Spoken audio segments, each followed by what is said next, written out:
राधे राधे। आशा करती हूँ कि आप सभी लोग खुश होंगे, स्वस्थ होंगे, मस्त होंगे।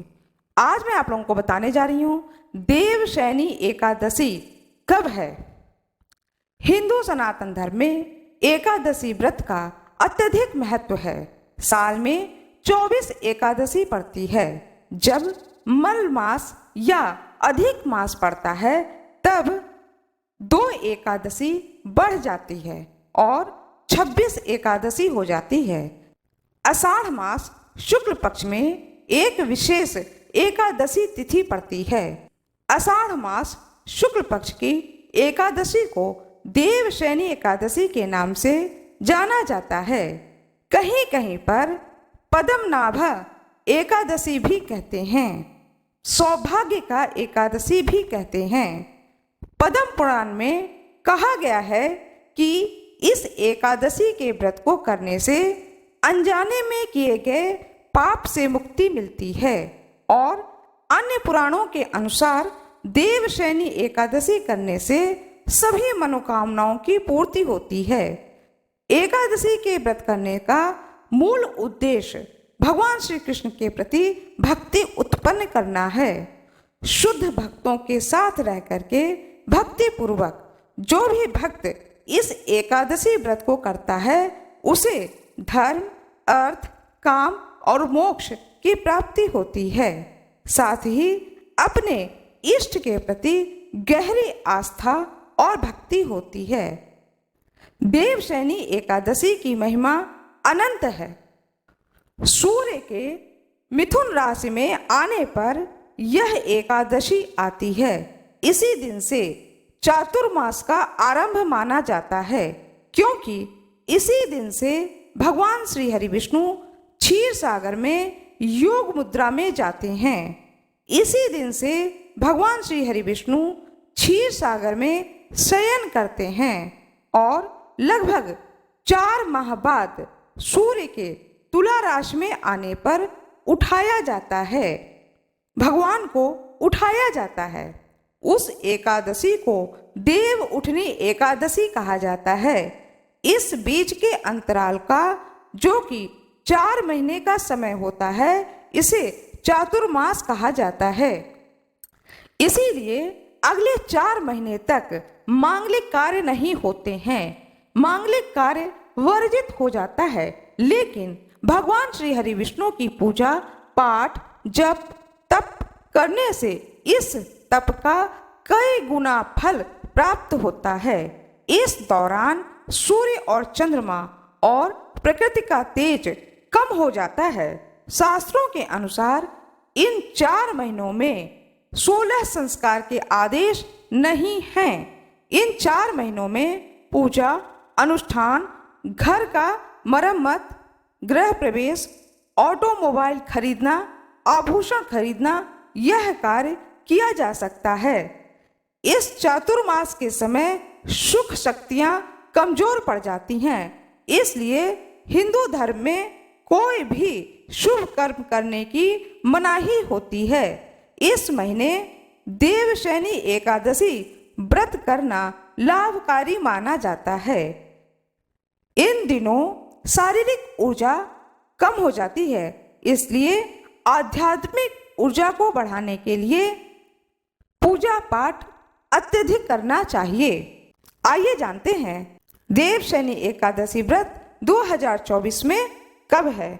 शुभ मुहूर्त, पूजा विधि, पारणा का समय, द्वादशी तिथि कब से कब तक है, राहु काल। देवशयनी एकादशी की व्रत विधि।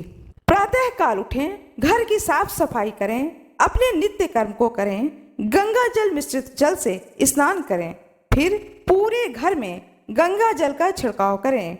घर के पूजा स्थल पर या घर के किसी पवित्र स्थान पर भगवान श्री विष्णु की फोटो अथवा मूर्ति सोने की हो, चांदी की हो, पीतल की हो, किसी भी धातु की हो, उस मूर्ति की स्थापना करें। उसके बाद षोडश उपचार से पूजा करें। फिर भगवान श्री हरि विष्णु को पीले वस्त्र पहनाएं, पीला फूल चढ़ाएं, फिर कथा सुने, आरती करें, तत्पश्चात प्रसाद बांटें। अंत में भगवान विष्णु की प्रतिमा को सफेद चादर से ढके गद्दे तकिए वाले पलंग पर शयन कराना चाहिए।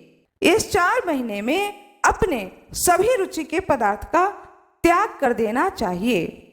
आइए जानते हैं किन किन चीजों का त्याग करें।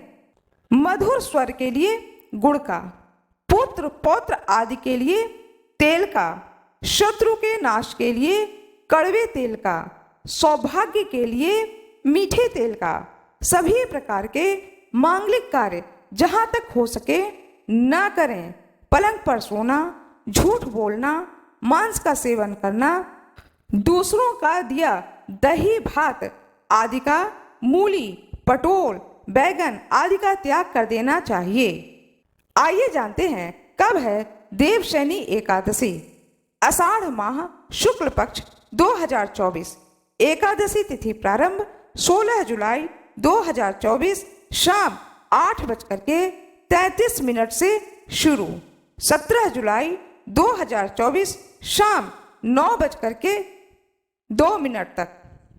उदया तिथि के अनुसार 17 जुलाई 2024 को देवशयनी एकादशी व्रत धारण किया जाएगा।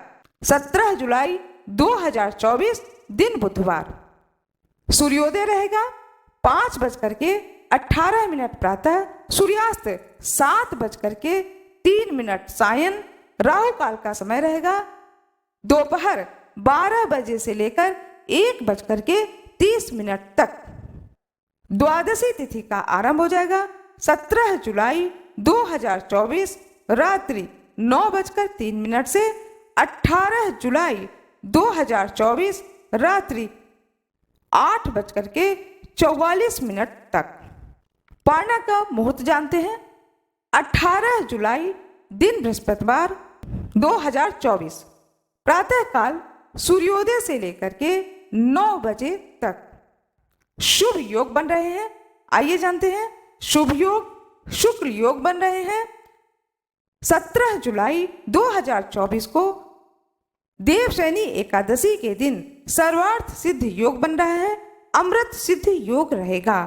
कहा जाता है कि देवशयनी एकादशी व्रत श्रद्धा भक्ति करने से माता लक्ष्मी और भगवान श्री हरि विष्णु प्रसन्न होते हैं। भगवान श्री कृष्ण की कृपा प्राप्त होती है और सारी मनोकामनाओं की पूर्ति होती है। देवशयनी एकादशी के दिन दान किया जाता है और पारना के दिन भी दान किया जाता है। आशा करती हूँ कि आप लोगों को यह जानकारी बहुत ही अच्छी लगी होगी। कृपया वीडियो को लाइक करिएगा, चैनल को सब्सक्राइब करिएगा, बेल आइकन दबाना ना भूलिएगा। आप लोगों का बहुत बहुत धन्यवाद।